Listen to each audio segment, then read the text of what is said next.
అసలు మన మానవజాతి భవిష్యత్తు ఎలా ఉండబోతోంది? ఈరోజు మనము ఒక మూల గ్రంథం ఆధారంగా ఒక అద్భుతమైన దర్శనం గురించి మాట్లాడుకుందాం. ఇది ఊరికే టెక్నాలజీ గురించి కాదు సుమా, మన ఉనికినే, మన అస్తిత్వాన్నే మార్చేయబోయే ఒక మహాపరివర్తన ఇది. ఈ ఒక్క ప్రశ్నతోనే మన ప్రయాణం మొదలవుతుంది. ఇప్పుడు మనకున్న గ్రహం, మన చైతన్యం, మన సైన్స్, ఈ హద్దులన్నీ చెరిగిపోయి ఒక సరికొత్త వాస్తవికత మన కళ్ల ముందు ఆవిష్కృతమైతే ఎలా ఉంటుంది ఒక్కసారి ఊహించుకోండి.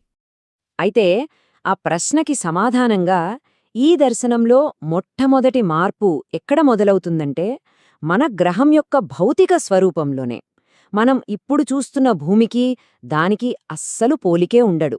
అదొక సరికొత్త సృష్టి అన్నమాట.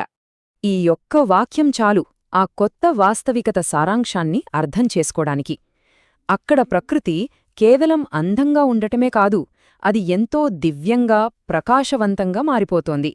అంటే ప్రతి వస్తువు తన భౌతిక రూపాన్ని దాటి ఒక ఉన్నతమైన తత్వంలోకి రూపాంతరం చెందుతోంది. అంటే చూడండి, ఈ కొత్త ప్రపంచంలో మన ఇంద్రియాల అనుభవమే పూర్తిగా మారిపోతుందన్నమాట. లక్షల కొద్ది కొత్త రంగులు, మనం ఇప్పటిదాకా వాసన కూడా చూడని సుగంధాలు. ఇక పండ్లంటారా, వాటిని తినాల్సిన అవసరం కూడా లేదు. వాటి సువాసనతోనే వాటి రుచి తెలిసిపోతుంది. అన్నింటికంటే ముఖ్యమైన విషయం ఏంటంటే, ఇక్కడ పూర్తి అహింస, శాంతి, ప్రతి జీవి మధ్య ఒక అద్భుతమైన సామరస్యం ఉంటుందన్నమాట. సరే, మన చుట్టూ ఉన్న పర్యావరణం ఇంతగా మారినప్పుడు మరి మన సంగతేంటి? మనుషుల జీవితం ఎలా ఉంటుంది? ఆ మార్పు కేవలం బయట మాత్రమే కాదు, మన లోపల, మన చైతన్యంలో కూడా వస్తుంది. ఇక అన్నింటికంటే పెద్ద మార్పు మన కమ్యూనికేషన్లోనే. భవిష్యత్తులో మనం ఇకపై మాట్లాడమట, దాని బదులు మనోభాష అనే ఒక పద్ధతి వస్తుంది. ఇది టెలిపతి కంటే చాలా లోతైనది. అంటే మన ఆలోచనలు నేరుగా ఒకరి ఆత్మ నుండి మరొకరి ఆత్మకు చేరిపోతాయి. సింపుల్గా చెప్పాలంటే, ఇప్పుడు మనం నోటితో మాట్లాడితే చెవితో వింటున్నాం. ఇది భౌతిక సంభాషణ. కాని అప్పుడు ఆత్మ నుండి ఆత్మకు నేరుగా సంభాషణ జరుగుతుంది. దీనివల్ల మధ్యలో ఎలాంటి అపార్థాలకు, అబద్ధాలకు అస్సలు తావే ఉండదు. మన సంభాషణ మాత్రమే కాదు, మన దృష్టి కూడా అనంతంగా విస్తరిస్తుంది. మానవులందరికీ దివ్య దృష్టి వస్తుందట. అంటే కేవలం మన ప్రపంచాన్ని చూడటమే కాదు, చాలామంది ఇతర లోకాలను, ఇతర సౌరమండలాలను కూడా చూడగలుగుతారు. ఇంకా కొంతమందికైతే ఏకంగా ఇతర గెలాక్సీలను, లెక్కలేనన్ని బ్రహ్మాండాలను కూడా చూడగల శక్తి వస్తుంది. ఇంత గొప్ప ప్రపంచం అసలు ఎలా సాధ్యమవుతుంది? దీని వెనక ఉన్న సైన్సేంటి? రైట్, ఇప్పుడు మనం ఈ భవిష్యత్తు ప్రపంచానికి శక్తినిచ్చే కొత్త శాస్త్రీయ సూత్రాల గురించి తెలుసుకుందాం. శాస్త్రవేత్తల ప్రకారం సైన్స్ 3 దశలో అభివృద్ధి చెందుతుంది. మనం ప్రస్తుతమున్నది మొదటి దశ, అంటే స్థూల విజ్ఞానం యుగంలో.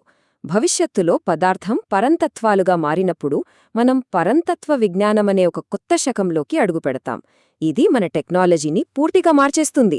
సరే, ఇంత గొప్ప టెక్నాలజీకి పవర్ ఎక్కడ్నుంచి వస్తుంది? అసలు ఫ్యూయల్ ఏంటి? ఇక్కడే అసలు కథుంది. దాన్ని పరం అగ్నితత్వం అంటారు. ఆ మూలగ్రంథం ఏం చెప్తోందంటే, మన ఆధునిక సైంటిస్టులు దేనికోసమైతే వెతుకుతున్నారో ఆ గాడ్ పార్టికల్, అదే ఇదట. ఒక్కసారి ఊహించండి, ఈ మొత్తం విశ్వానికి మూలమైన శక్తినే మనం భవిష్యత్లో ఇంధనంగా వాడబోతున్నాం. టెక్నాలజీలో రాబోయే మార్పు ఎంత పెద్దదంటే, మనం పెట్రోలు, డీజిల్ లాంటి శిలాజ ఇంధనాలను పూర్తిగా వదిలేసి పరమ అగ్నితత్వం అనే శక్తితోనే అన్ని వాహనాలను నడుపుతాం. గ్రావిటీని ఎదుర్కోవడానికి యాంటీగ్రావిటీ యంత్రాలు వస్తాయి.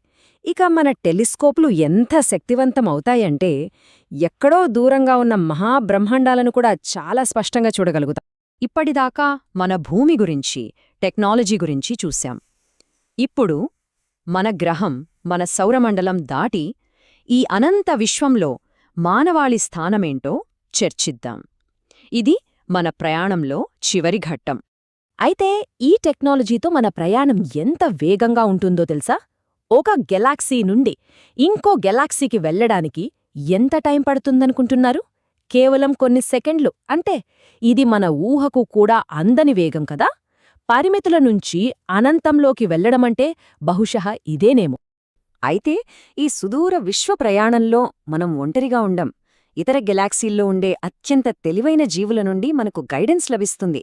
దాంతో మన సైన్స్, మన టెక్నాలజీ ఊహించని వేగంతో దూసుకెళ్తుంది. చివరికి ఈ అనంతమైన జ్ఞానాన్ని చూసిన మన శాస్త్రవేత్తలు ఈ మొత్తం విశ్వం వెనుక ఒక మహోన్నత శక్తి, ఒక సర్వశక్తివంతమైన అధికారముందని గుర్తించి దానికి పూర్తిగా లొంగిపోతారు.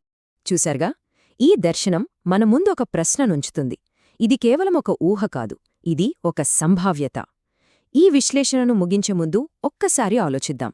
అలాంటి ఒక అద్భుతమైన ప్రపంచాన్ని నిర్మించుకోవడానికి, అంత ఉన్నతమైన చైతన్యాన్ని స్వీకరించడానికి మనం నిజంగా సిద్ధంగా ఉన్నాం?